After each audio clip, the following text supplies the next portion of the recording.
Good afternoon, ladies and gentlemen, boys and girls. Welcome to the Friday Dave in the Shed end of week update. This is actually version 2. I shot version 1. I had a quick look at the run through and there was a big stuff up in it. So I thought, yep, we'll do it again. I like to do this all in one take so I don't have to edit it. But anyway, look, there's the garden fountain. That's the noise you'll hear in the background. Round here, oh, look at these lilies, aren't these wonderful? They look beautiful, the lilies. I'm not using a gimbal or anything, so I hope my motion does not make anybody seasick. These are beautiful, these lilies. Okay, let's head up towards the shed space. Before we go to the shed, one of the big projects of this week has been tidying up the handrails. They were here sort of like temporary, but they've now been fixed, welded up, 3D printed some nice plastic end caps to make it safe so I won't trip over. So we have handrails. Now, I've once again battling the dreaded lurgy this week, so I haven't done as much as I would have liked actually in the shed, modelling type stuff, but I've done other stuff. How about this? Big flat pack of something. This is the next sort of like job. This one's been talked about around the house, around the property, around the Hacienda for quite a while. It's time to do it. We're not getting any younger.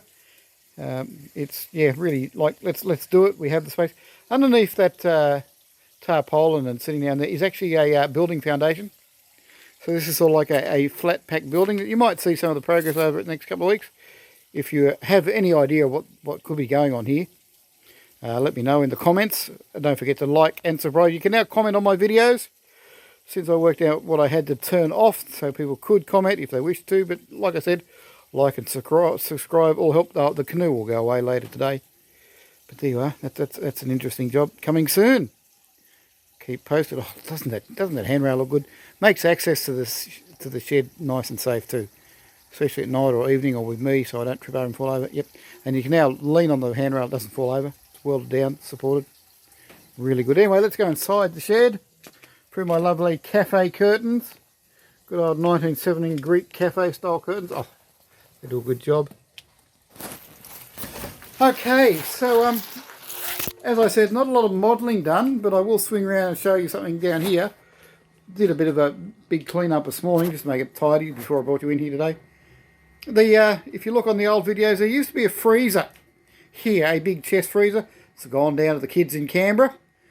So I've taken the opportunity to bring the sander out, which it was down the back workshop, but it was a little bit hard to use. And I've put my little small, like jeweler's hobby making drill press out here. So that makes it easier. And we'll talk about the drill press in just a sec, but let's pan round to the workbench. There is a cardboard building that I've been working on. I watched Nerd Forge on YouTube, how they built that magic building out of cardboard, and they shared the plan. So I thought I'll have a crack at that. Not as easy as it looks. A little bit interesting. Yeah. Got something going on in the 3D printer. I can show you about the printers and talk about the printer this week. There's nothing hidden and controversial. That is a T-Rex. Well, that one's a little bit interesting. It's the first time I've tried printing, and it took a bit to source it. That is glow-in-the-dark filament.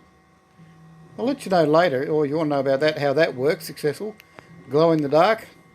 So he's printing a toy T-Rex. Yes, we're printing up different toys for kids for Christmas, and we were keeping that hush-hush, but they've now been all sent on their way and hopefully be delivered to the right people by the time you see this video, I hope. So there you are. That's the Adventure Free. Printing up a T-Rex. I can show you one of those later. So we'll find out later if they do glow in the dark. So, big change over here was, if you follow me on Facebook, I won a prize in the Ryobi contribution type thing where you put your tips online. What was the name of the competition? Collab and Win promotion on the My Ryobi Community Australian and New Zealand Facebook page. So I gave Ryobi Hill on the layout a bit of a makeover and rearranged the batteries and the chargers and tools. And down here used to be where the drill press was, which made accessing the layout a little bit awkward and a little bit hard. So it's now gone. So where this storage area, this is the staging area. So A, it'll be easy to access, and B, run trains, and we'll probably see that in a few future videos. So yeah, the drill press that was mounted down in here is gone, which makes accessing this area, the layout, and the whole railway in general, 100% easier. So I'm looking forward to be able to do some work now that I've got the place tidy and getting the things up and running again, doing that. So that's exciting. That's really exciting getting that done. This is this grade here between the two sections, that's called Ryobi Hill because it runs underneath all the Ryobi tools. That area land. Okay, we'll have a quick look down the back part of the shed. This is going down to the area that I call the dirty end of the thing. That's because where I keep all the dirty stuff, well, dirty machines. Oh, poor Ryobi. Oh, Ryobi bandsaw. He needs to come out somewhere and find a better home. Big Ryobi table saw and the cut-off saws and the bits and pieces. Big tool chest, spray booth. You've seen a lot of this stuff before. And here we're printing, scroll back, in the S3. This is the largest job that I've ever done in my S3 printer. Printing in ABS, which I don't do a lot of. I won't show you what it is till it's finished, but I had a couple of rolls of ABS. I don't normally print in ABS. It is something you do have to be a bit more cautious of. It does give good quality, give better prints, but it's a little bit fussy in some ways. Nothing against ABS pressing. I can do it on these machines. ABS is a little bit temperamental to temperature. So there's a little bit of a mark here, I don't know if you can see it, in that. ABS really should have a machine in an enclosure to keep the temperature. But this is, once again, it's the largest print that I have ever done in one of these large printers. So it'll be interesting to see. I might show you when it's done next week. It's been printing for about 24 hours. It's got another about 12 hours to go before that job's done, laying layer by layer by layer in ABS. Yeah. Once again, any questions, like and subscribe, let me know now that you can comment on my videos. So that's about it.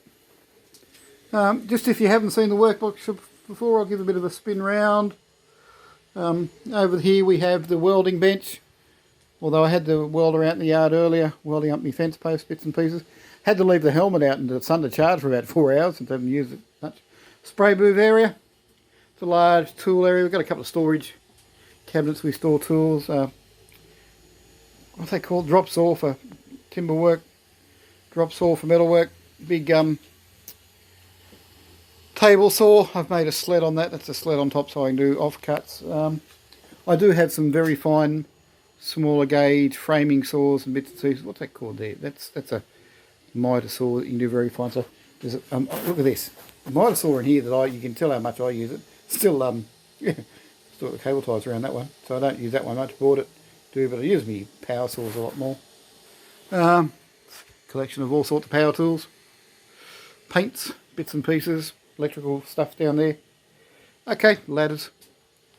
Cat carriers. Yeah, anyway, I'll be here all day showing you. Let's wander back through the door. There's a door here. I'll close it from. So like, you can close the door, it divides the shed up. It's actually a little bit hidden door. If you didn't know a door was there, sometimes you probably wouldn't know that there is a door. Anyway, hope you have a great week, folks. We are on the run up to Christmas. Probably get some trains running next week and do some bits and stuff. Don't forget, if you've got any questions, like, subscribe, comment, let me know. And speak to you soon till we meet again. Have a good week, have a safe week, and remember, if you're drinking over the Christmas period, please don't drink and drive. One of my pet hates. Bye for now. This has been Dave in the Shed for the Friday update. Chat soon.